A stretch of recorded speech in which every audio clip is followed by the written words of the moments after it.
After Dark episode, I just talked about the end of the last episode, which is conveniently taking place in the same night because we went long. Yeah, I'm so tired. Kill me. Uncontrollable monsters.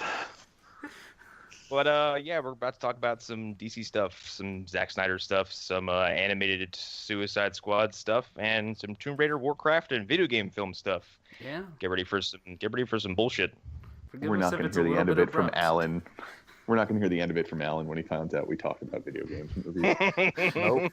He'll be like, That's why we're never gonna tell him. nope, until he listens to it. Yeah, exactly. But as usual, I'm Connor McGraw. I'm Arlen Harrow. I'm Hunter Davenport. I'm Erik Fedorczyk. I got to go last. Yes. And here we go. Fuck. There was other news this week though. That's worth talking about, I think. Is it worth even going into that bit of DC news I mentioned before? It's just, it falls under more of the, hey, DC doesn't know what they're doing, or Warner Brothers knows what the fuck they're doing. Yeah. Yeah, they don't know what they're doing. They need. This is the weird thing to me. This is the very weird thing to me. You made 3 great to excellent Batman movies. Right. You've done Superman well before. Yeah. You're the studio who got a Watchmen movie made.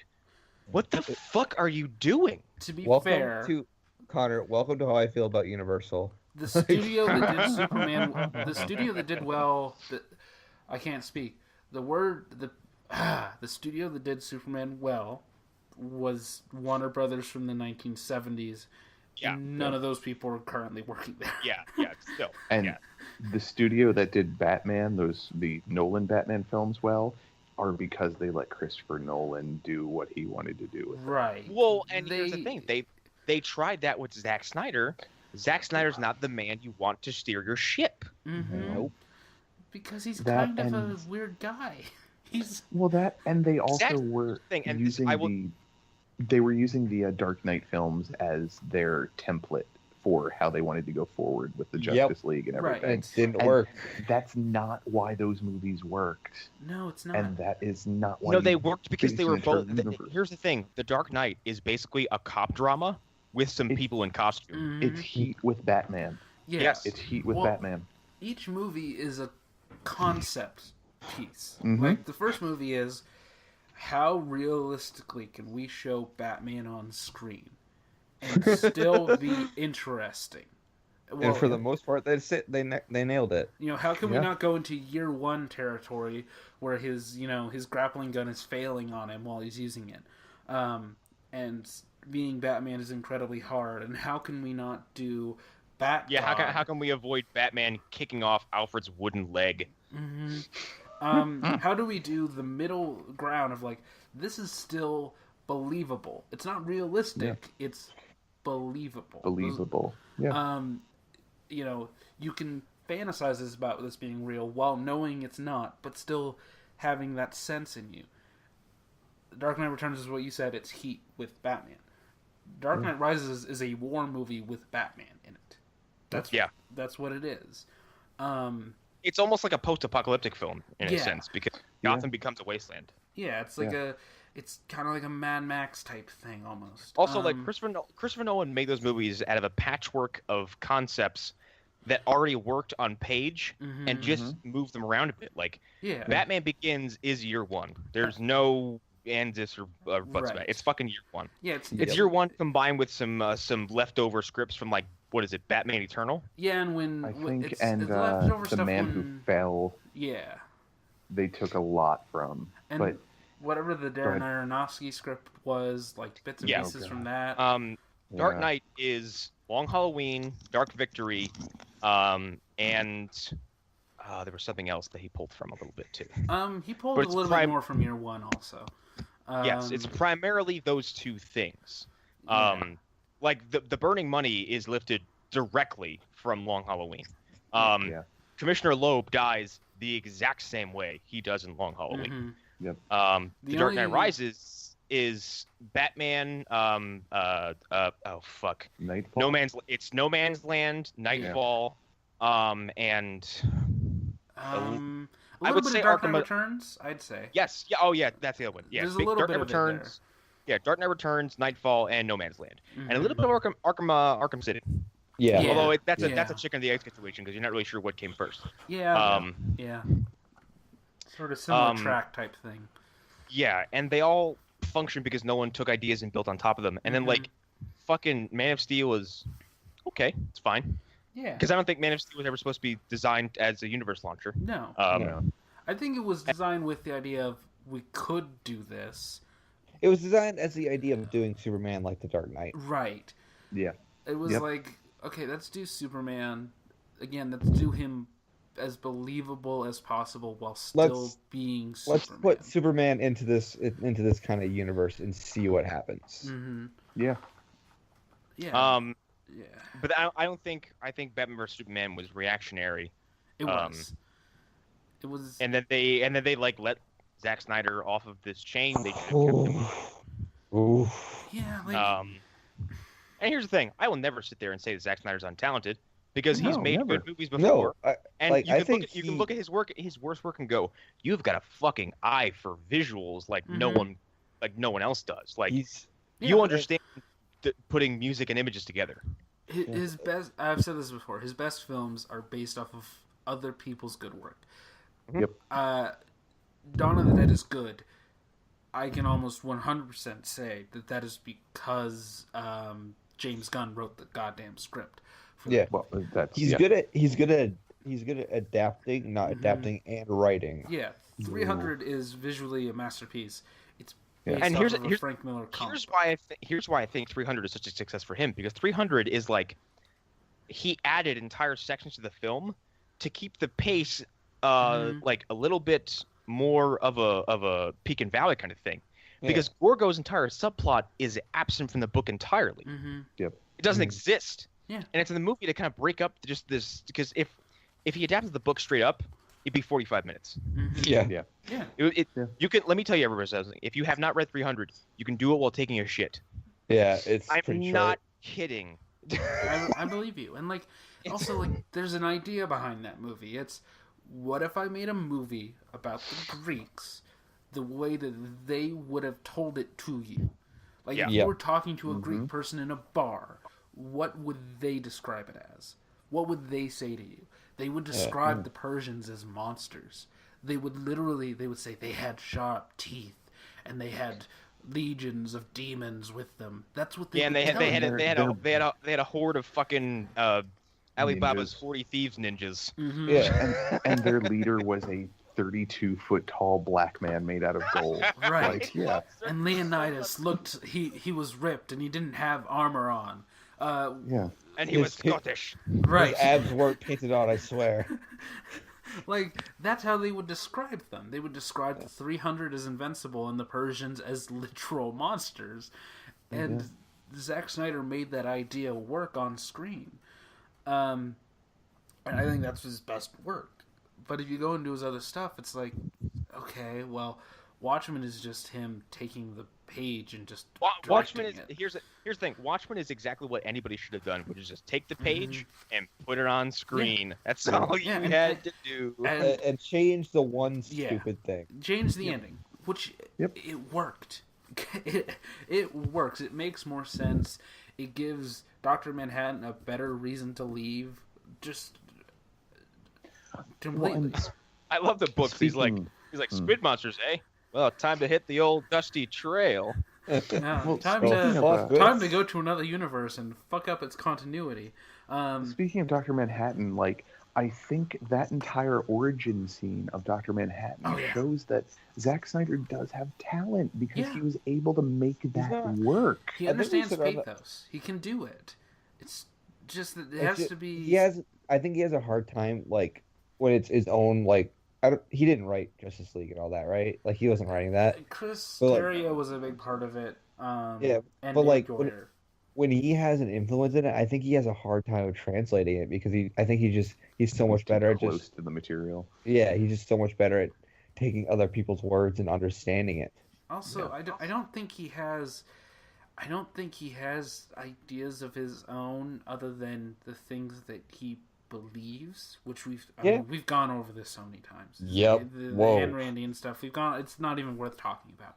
Well, sometimes you gotta let horses die. Sometimes you have to sacrifice yourself to save the day. Even though what does that mean about Sucker Punch then? Don't save the dogs. A Sucker Punch is just him. No, he's talked about this though. He made that movie because he wanted to make a movie that women could watch and get excited about. Yeah, basically. Which is well, then apparently my wife wasn't the audience. I will say, no, apparently no woman I know is the audience. Yeah, because most women I've heard watch that movie, they hate it. They despise that movie. Even though it sucks, god damn it, he tried. He did try. You know what? The effort should be rewarded. Well, I'm realizing now what Sucker Punch was missing was it didn't have enough tornadoes. That's the biggest problem it had. Okay, good. I've been waiting to use this joke on the show for a long time. When it comes to Zack Snyder, there's a guy I refer to as the real Zack Snyder because he has made he has directed 2 films. One is kind of a weird culty classic that features a prominent Batman actor. The second movie was a theatrical release that features a prominent Resident Evil actor. One of them is good to great. The other is a disaster that destroyed his career, and he's never directed a movie since.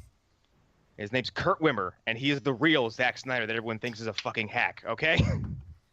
Wait, what did Kurt Wimmer do? Ultraviolet. This dude. He directed Equilibrium, which is... And we discovered this in Movie Dumpster. We went back and rewatched it. And we're like, this is going to age like fucking milk. And we watched it and we're like, this is actually smart if sometimes executed poorly.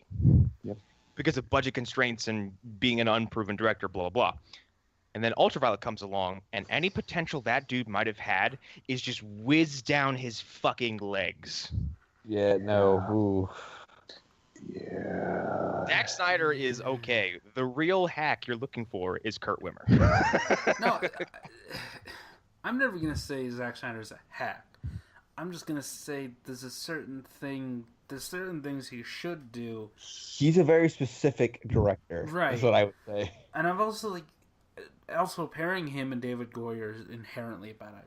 And I've told my theory about David Goyer before. I'll say it again. You know what we should pair David Goyer up to? Who? A rocket that's a fly. No, we should pair him with directors who have an idea and a strong vision. No, a rocket. Flies in the sun.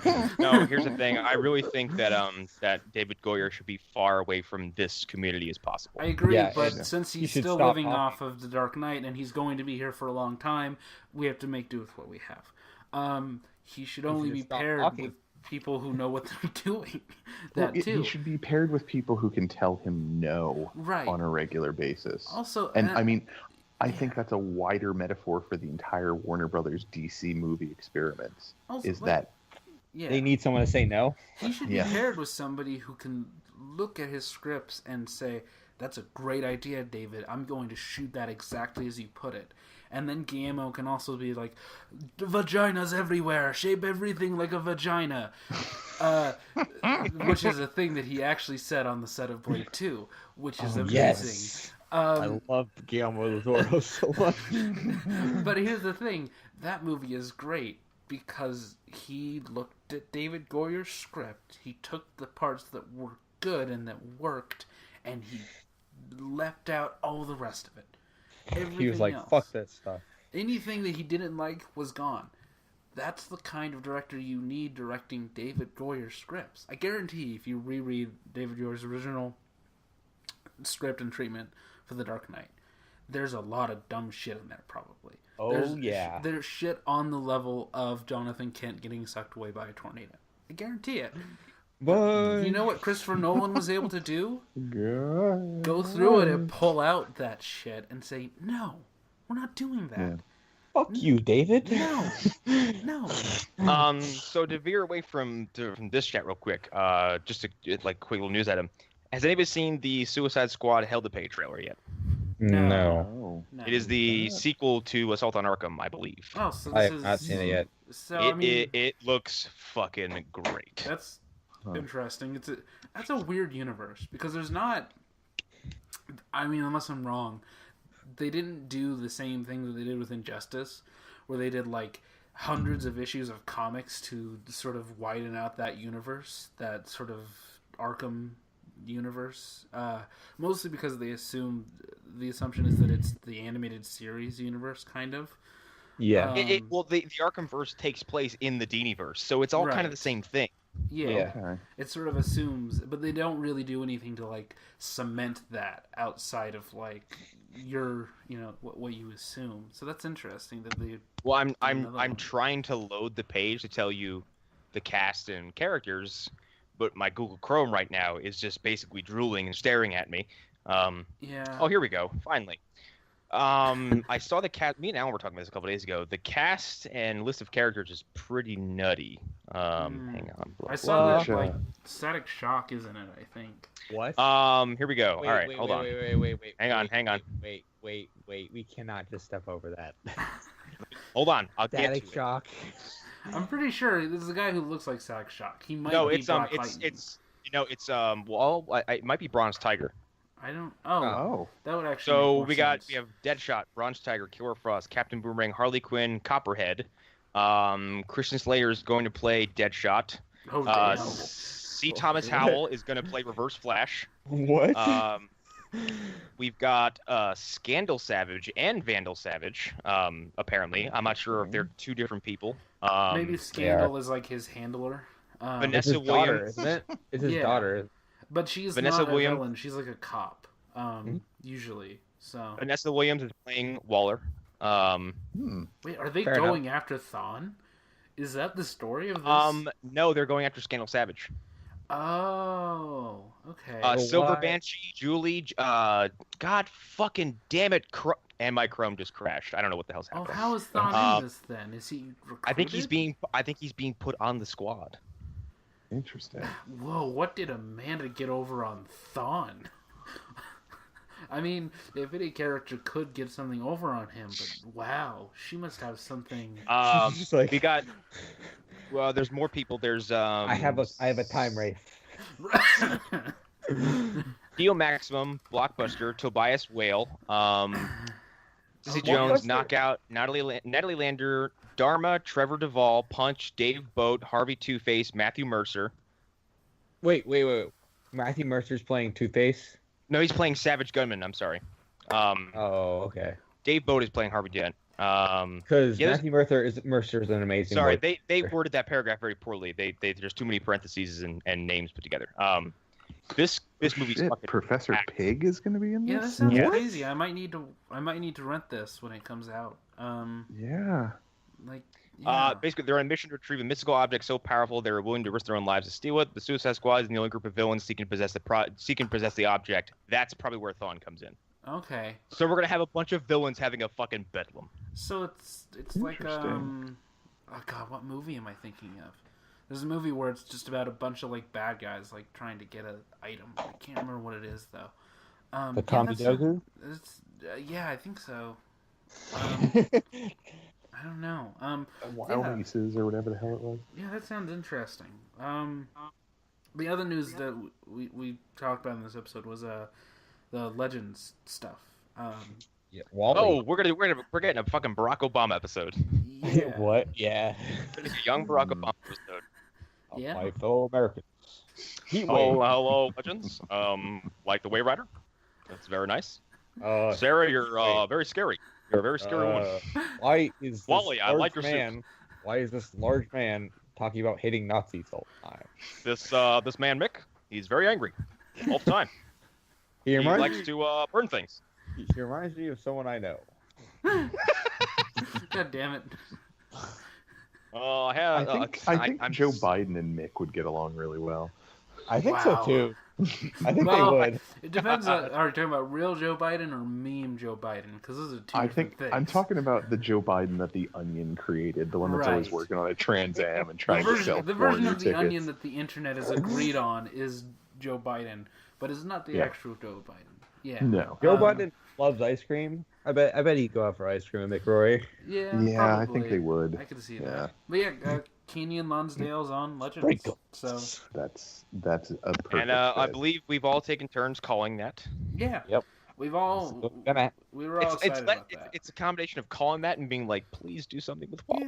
Yeah. Also, like it makes the most sense because I think we all like Wally, right? Yeah. And like, I think like Wally now. And it's nice to have him actually be on a team where he can do something. Mm-hmm. And it's great for him to be put in a position where he's going to become infinitely more useful. Yeah. Because this team just got their ass handed to them by a speedster. Right. Like, yeah. Yeah. Well, Yep. wasn't there even an episode of Legends where Wally showed up briefly? Yeah, like Wally and Steel have a previously built-in relationship. Yeah, and they're just like, and Steel's like, come on, man. Yeah, he worked perfectly with just Steel, so I'm just trying to think of how well he'll bounce off everybody else on the team. Yeah. I kind of hope they call back to that by having Steel be the one who recruits Wally. Yeah. I could see that. Yeah, also, that would be great. I've been saying this since season 1. You shouldn't have 2 people that can fly. No. Or at the time, 3. Because it doesn't. It's not as cool when you have 2 people flying. It just isn't.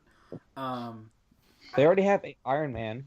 Yeah, they already have. Well, and this introduces a brand new team dynamic because like Ray is going to become like the aerial assault.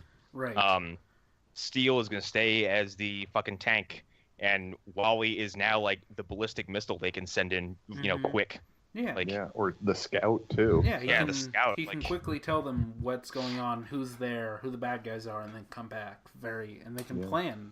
And also, his power set is like more like, I mean, Steel still has the best power set technically, but like he's like the second best now.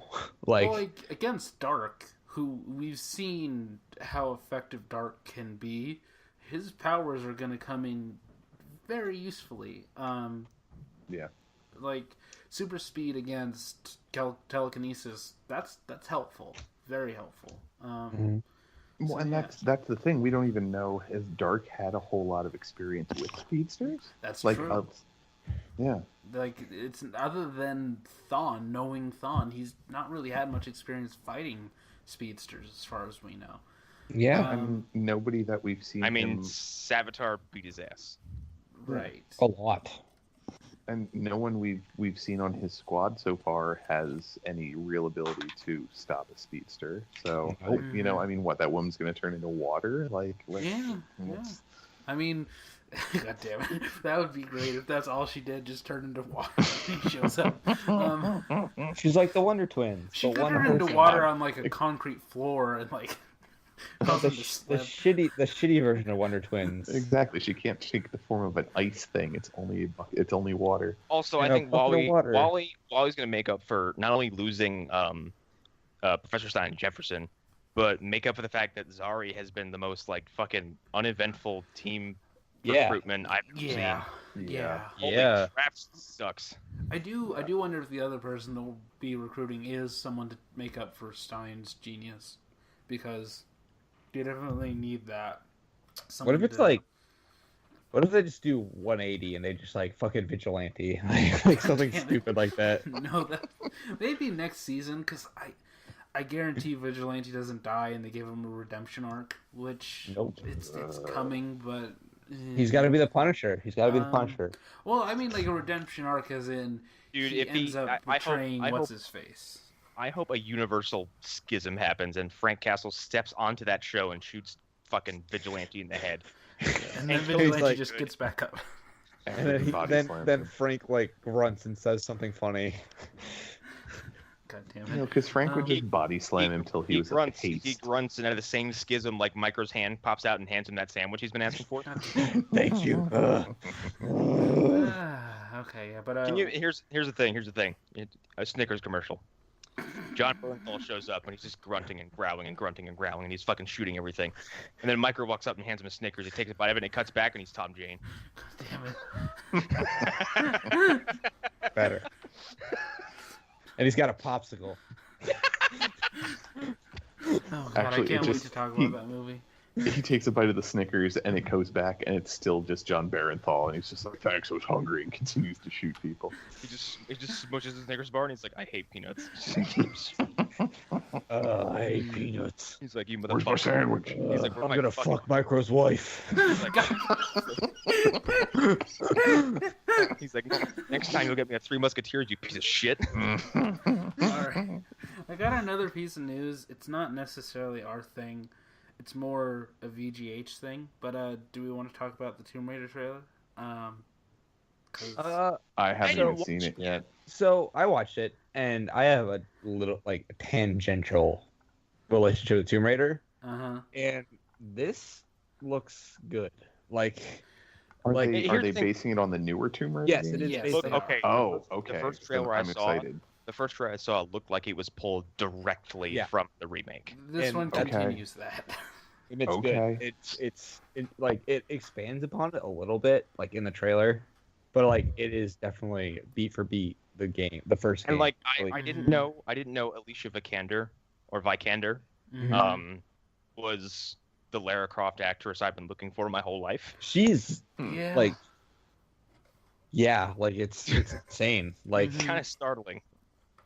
Yeah, she's One, kind of 'cause perfect. She looks fit as hell, and I'm just like, she looks like she could fucking outwork me in any kind of physical activity damn right now. girl, damn girl. All I can do right now is suddenly, become possessed by the spirit of a pro wrestler and step into a ring and forget that I hurt all the time. That's my only strong physical power right now. I did it 2 years ago and I was fine. And then I went home and I was a mess. Well, the way you get out of that, brother, is you No become joke. the governor of Minnesota. Little peek into my personal life. 2 years ago, I did a year and a half ago, I did a reunion wrestling show with some friends back east, and I got into that ring, hopped up on so much caffeine and excitement that I went through, and Hunter even said, like, "Did you have a death wish or something?" Because he watched it and asked if I was trying to die. Yeah, no, I was genuinely concerned because like he was taking insane bumps. I was taking bumps that people who haven't wrestled in 2 years probably shouldn't be. Yeah. And left the ring and was like, "Fuck, I could do this again right fucking now." Didn't you take? I swear to God, you took a package pile driver at one point. I took a sunset flip bomb, basically straight to my shoulders and head. I also took several neck breakers with reckless abandon, and was also steering an entire match with 3 other people. So I was doing a lot. But then the next morning, okay, no joke. That's an act description. The next morning, I woke up on the couch, like Logan did in that fucking children's compound. Like my eyes open, and it was like 1 p.m. I thought it was like 9 a.m. My eyes open. My dad is over in the corner of the room because I was staying at my dad's house, and he's like, "Are you alive?" And I went to get up. And every places on my body I didn't know that I had were hurting.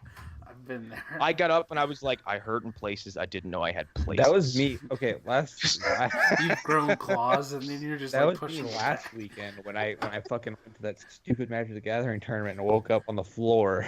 God, like, damn it!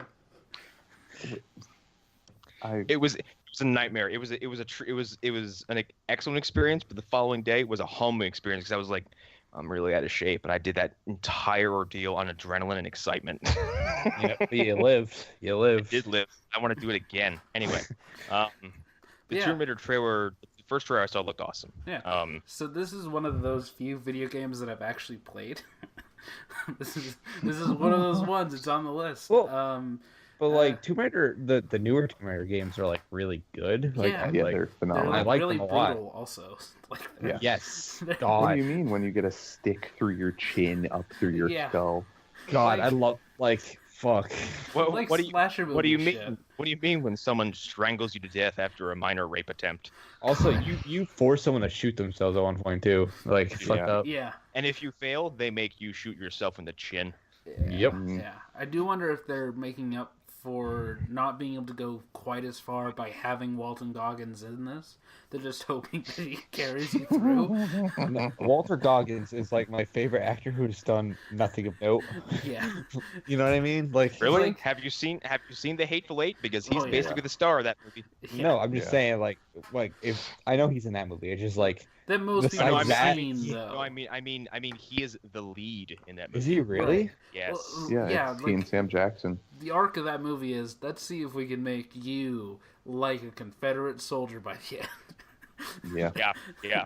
And they kind of do, like, in a way. They kind of do, yeah. Yeah. God, I love the Hateful Eight. Yeah. I'm pretty excited for it, and like it's. Here's my thing: every video game movie that gets announced years ago, I'd be like, "Fuck yeah, it's happening." Assassin's Creed came, and I didn't see it, and the whole world was like, "Yeah, you shouldn't." Nah, you should just stay home. Yeah. Put your money on something that deserves it. Yeah. What type of contract did they have Michael Fassbender sign to? That he had to do that. He's why the movie got made. And here's why I got excited for Assassin's Creed, because he loves Assassin's Creed. Right. Does he really? He was super into it. He was a producer on the film because he's like, this is cool as shit. He chose the director of the film. Why is Michael Fassbender the coolest guy ever? He's why it happened. He's just like, fuck yeah, Assassin's Creed. He had a good time on Macbeth, and he was like, that's work again.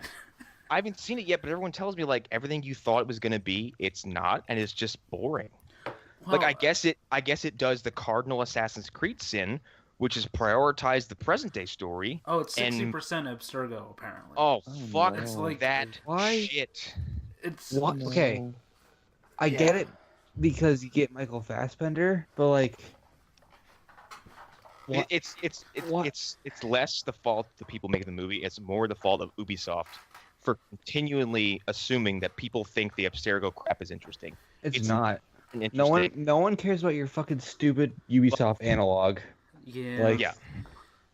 And at this point, nobody cares about Abstergo because they killed the one thing that could have made it interesting in the third game. Nobody cares about Abstergo because essentially in the future you're like, oh yeah, the bad guys won. The end. Yeah. But that's a story for that. That's a whole nother rant for a whole nother podcast. Tomb Raider is exciting, and I hope every video game movie that comes out, I'm like, please be the one. Please be the one that makes everyone look at this and go, oh, you're serious. Like, be the fucking Iron Man, please. Yeah, like I mean, a little behind the scenes, like there was talk for a while about you guys doing VGH movie specials, and it came to the point where it was like, yeah, but do you guys really want to torture yourself? Like, and I thought about it because I don't want to watch Resident Evil movies. I don't want to fucking watch Wing Commander. I've never seen Wing Commander. And it's not even like want to watch Wing Commander. It's not even like with comic book movies where you guys will have the knowledge that after Swamp Thing, you will be watching Darkman. You guys don't even have that ability. No, and here's the thing: like with comic book movies, like even when they deviate, you're like, oh, this is kind of familiar, but like. If you went in and like had like passing knowledge of Resident Evil, and saw like 4 of those movies, and then I like sat that person down and gave them Resident Evil director's cut for PS1, they would be like, "What the fuck is this?" The only movie crazy. It would be completely alien to them. Yeah, the only movie that's even close in terms of like aesthetic and tone and visuals. It's 2. I would say it's 1 and 2. Worst one of the film series. But 2 is like slavish though. Like they give up on even trying to have a story in 2 and just like fan service. But number 1, it's like there's a point where they show zombie tits in that movie. Like what? What are you guys doing? Again, another film young Arlen saw at 11 years old. It was very interesting. Small bit of shame here, but I at least have a small out on it. Like I've seen all of the Resident Evil movies up to I haven't seen the latest one. Here's the thing that pisses me off about the Resident Evil movies. That guy is making a Monster Hunter movie. When that movie comes out, I'm gonna be fucking pissed. With the Resident Evil movies, though. No, here's the thing. I'm in too, but like I'm gonna be mad about it because I'm sure it's gonna be awful. Like, oh yeah, it will be. But the first Resident Evil movie wasn't that bad if you divorce yourself from the idea of it being Resident Evil. Kind of like the Hellblazer movie Constantine. Actually, it's kind of an interesting. It's an interesting way to adapt Resident Evil because it's like, oh, you kept the house, you kept Umbrella, you kept the zombies, like you kept all this stuff. You kind of which is funny because like the first movie kind of changed the direction of the games a bit because they went more action. Like they lifted scenes wholesale from the film and put them into the games. Like that security system shows up in Resident Evil 4. Yep. So it's almost like a good and bad thing because it ruined the games, but also kind of gave you a kind of original take on the series. But then everything came after that is just fucking garbage. Yeah. I mean, still to this day, the best. It's funny because like the dude responsible for those fucking movies is also responsible for like my favorite video game movie ever, and that's the first Mortal Kombat movie. Yeah, which is Silent Hill. No, Silent Hill is the best. I like say what you want about it as a film. It is the best adaptation of a video game on screen I've ever seen. Yep. Because Christoph Gans was like, I think he loved Silent Hill, and he's like, this is really interesting, and he was very committed to getting all those concepts and themes on screen visually. The crazy thing, like about that, like, say what you want about video game adaptations, but like, the people have that, like, fucking always have different reasons why they don't work, but Silent Hill is like the perfect example of how it can work. Like how you can kind of break free from like this is a video game, and people take it seriously. Like right. Yeah. And like we talked about Warcraft and how I didn't hate that movie, but that movie's, I watched it recently. I don't think that movie's that bad. No, like, I find it boring. However, it's like one of the most like hardcore committed to the visuals of a video game I've ever seen. Yeah. I'm like you found a way to make those ridiculous night suits practical. You made the orcs not seem ridiculous, which is an achievement all in its own. Especially in the Warcraft universe, because the lore behind them is insane. Also, you made them terrifying. That's the other thing. Like that I think that's one of the prettiest films I've seen in a long time because it looks nice. I think it looks better than Avatar because it's got human and ridiculous looking cartoon monstrosities all in the same scene. I'm like, it just looks like it all belongs there. From what I've read about the World of Warcraft movie too, the biggest misstep with it was it went in A, expecting everybody to know the lore, and B, it tried to set up a much grander story than it knew it was going to be able to tell. They introduced the Dark Portal immediately. I said it many times. The movie is like Empire Strikes Back. Like it's if you started at Empire. I think like for a Warcraft movie, like what they did is like, because you cannot sit down and explain the Warcraft story in like 10 minutes. You can't. It's impossible. Yeah. Like that's the main problem with it is they try to put you in the middle of it. My problem with Warcraft has always been like the lore is too advanced and people are like, oh, we gotta do some reading. I'm like, dude, every time I come across lore text in World of Warcraft, it's like 8 pages. Go fuck yourself. Yeah. There's also books you can read, but that's different. It's not the same. You shouldn't need to like even if you take video games as an example. I played the first 3 games. I still don't know what the fuck's going on. Right. No, I get it. It's like you don't want to when you're playing a game, you don't want to sit there and read 8-page text just to find out why this person has a specific bow. Like, it's fucking stupid. In Skyrim, you don't need to read the books, but books they're interesting. There. Right. And they're interesting. They're only 4 pages long, and they just tell little stories. That's it. But they're not essential. You can go about your day just exploring caves and be fine. You'll be fine. Nothing will happen to you for not reading the books. Yeah. That's the approach that in Warcraft, you'll just be confused. In Warcraft, you'll just be confused. Yeah, totally. Like, essentially... Like, they should have done a movie just focus on humans. Just focus on humans. And then they could just done one for every race, essentially. Like, you have an elf, and you have a magician. And orc. Yeah. Well, if it's before this, maybe there's no orcs, but maybe at the very end, the portal from this movie that came out shows up, and that's when you introduce orcs. And again, like, they ended on Empire, this movie. Like, it ends on Empire. Very literally, it ends on Empire. There's a character who's very obviously supposed to be Han Solo, who kind of gets it at the end, in a very Han Solo-like manner. And you're supposed to care about him. you don't care about him because this is the first time you've seen him. Is it fucking Prince? Yeah, the king or whatever. Dude, he becomes like the villain. Right. Yeah, he does. If it's who I think it is. Mm-hmm. Yeah, and it's like I don't care about him. They did nothing to set up Medivh. He's the villain character. of Warcraft 3, I believe. Yeah, I believe he is. Yeah. He becomes an insane ghost, if I remember correctly, doesn't he? Yeah, he becomes a crazy frost wraith.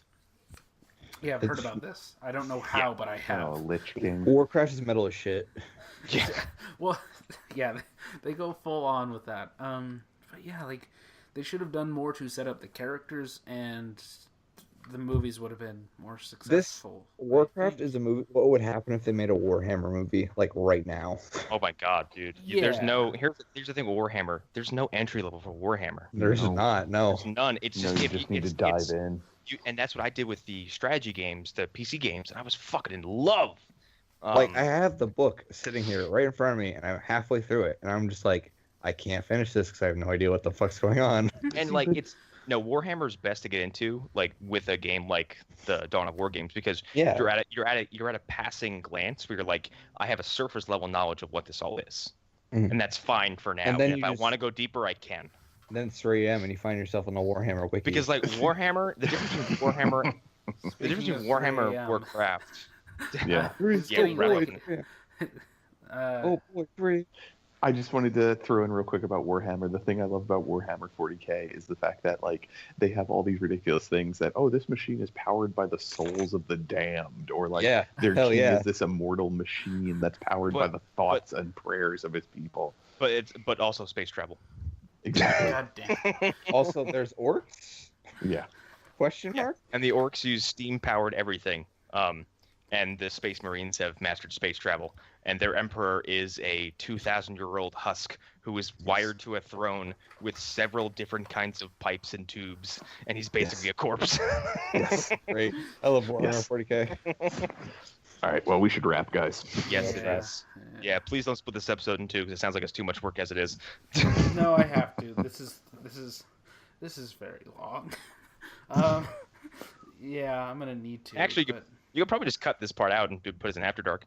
Yeah, I'm gonna have to. It's there you go. Essential. Bam. All right then, let's rapidy wrap. I'm Connor McGraw, and hey, guess what? Movie Dumpster's fucking out, and these yokes have listened to it, and I don't have to say anything about it anymore because they already have. Yeah. Yeah, it's quite good. Great. Yeah, I haven't listened to Rumpelstiltskin because Hunter, I knew I'd be eating Hunter, I have to ask you what your opinion of that episode was. It was pretty funny. It was pretty great. But the one thing I have safe to to ask, listen to while eating? Would you say? It is. Okay, good.